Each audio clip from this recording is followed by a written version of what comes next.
नमस्कार दर्शक बंधु आपण मानक मु पुणी थे स्वागत करुच्ची उड़िया टीवी यूट्यूब चैनल आज आपण जो टॉपिक रही से टॉपिक हूँ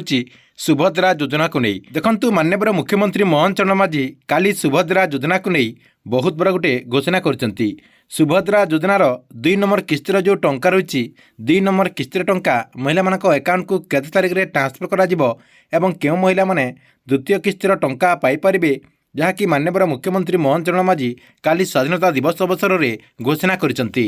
तेबे माननीय मुख्यमंत्री मोहन चरण माझी कौन घोषणा करछंती एवं ए नै कौन अपडेट होईची ए वीडियो माध्यम रे आपण माने जाकी पूरा डिटेल जानि परिबे जहाँकि आपण मु ए वीडियो माध्यम रे से नै पूरा डिटेल जण देबी सेति आपण माने वीडियोटी को शेष पर्यंत देखंतु। ता पूर्व वीडियो को गोटे लाइक कर दियंतु एवं जो माने चैनल को सब्सक्राइब करनांती चैनल को सब्सक्राइब कर दियंतु।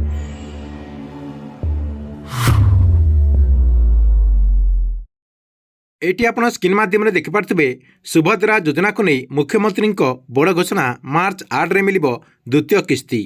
यह सहित आउ कौन अपडेट होती देखंतु मार्च 8 रे सुभद्रा योजनार द्वितीय किस्तिर टंका मिलिबो ए नै कटक रे पताका उत्तोलन पर मुख्यमंत्री मोहन चरण माझी सूचना देइचंती। एजाए प्राय 80 लाख रु ऊर्ध्व महिला को सुभद्रा योजनार टंका मिलिलानी। महिला विकास ପାଇଁ सुभद्रा योजना कार्यकारी होची बोली माननीय मुख्यमंत्री मोहन चरण माझी कहिसंती। जो माने प्रकृत रे हिताधिकारी सेमानकु कदापि सुभद्रा योजनारो बाद दिया जिवो नै बोली माननीय मुख्यमंत्री मोहन चरण माझी एही सभारे जाकी घोषणा करिसंती।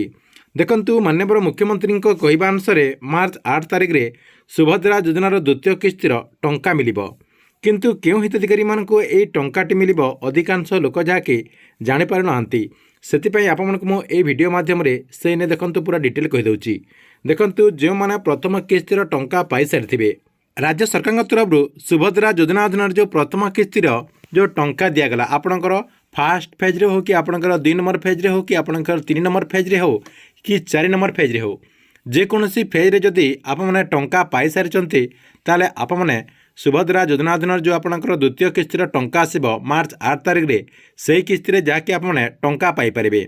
या सहित देखंतु किछि हिताधिकारी देखंतु ए किस्ती रे बाद मध्य पड़ी पारंती काहेकि ना अधिकांश हिताधिकारी जाके आपणकर ओटीपी बेस रे आवेदन कर देथिले आपणकर जो ई क्यासी रहिछि से ई क्यासी टिक कर देथिले सेमानक जाके बायोमेट्रिक माध्यम रे आपणकर ई क्यासी टिक करबाक पड़िबो। आपण माने प्रथम किस्ती रे टंका पाई सारिथिले मध्य बायोमेट्रिक माध्यम रे जदि ई क्यासी न करचंती मार्च 8 तारिख रे आपणक अकाउंट को सुभद्रा योजना अधीन रे 5000 टंका सरकार तरफ ट्रांसफर करा जिवो नै बोली तथ्य रहिछि। सेतिपई जो माने ओटीपी बेस रे आपणकर ई क्यासी करथिले आप माने आपणक पाखरे जो सीएससी सेंटर रहिछि से सीएससी सेंटर को जाकि ई क्यासी टिक कंप्लीट कर दियंतु। या सहित आउ क्यों माने पाई परिबे जदि आप माने प्रथम किस्ती जदि सुभद्रा योजना अधीन रे 5000 टंका न पाउचंती काहेकि ना आपणकर किछि त्रुटि रहिछि जदि आपणकर आधार कार्ड को नै जदि किछि त्रुटि रहिछि ता सहित आपणकर ई क्यासी को नै जदि किछि त्रुटि रहिछि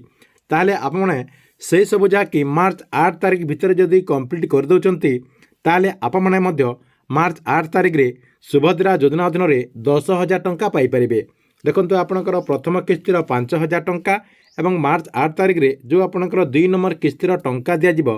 से 2 नंबर किस्तीर टंका मध्य आप माने पाई परिबे। एका संग को आप मानक जाके राज्य सरकार तरफ 10000 टंका ट्रांसफर करा जिवो बोली माननीय उपमुख्यमंत्री प्रभाती परिडा सूचना दैचंती। या सहित देखंतु जो माने प्रथम किस्ती रे टंका पाई सारिचंती सेमाने कोन करिवे तांकर नुआ लिस्ट को चेक कर देबे। सुभद्रा योजनार जो वेबसाइट होईची से वेबसाइट रे आप माने जाय कि नुआ लिस्ट को चेक कर दियंतु से लिस्ट रे जो मानकर ना रहिची सेमाने जाय कि मार्च 8 तारिख रे सुभद्रा योजना अधीन रे आउ 5000 टंका पाई परिबे।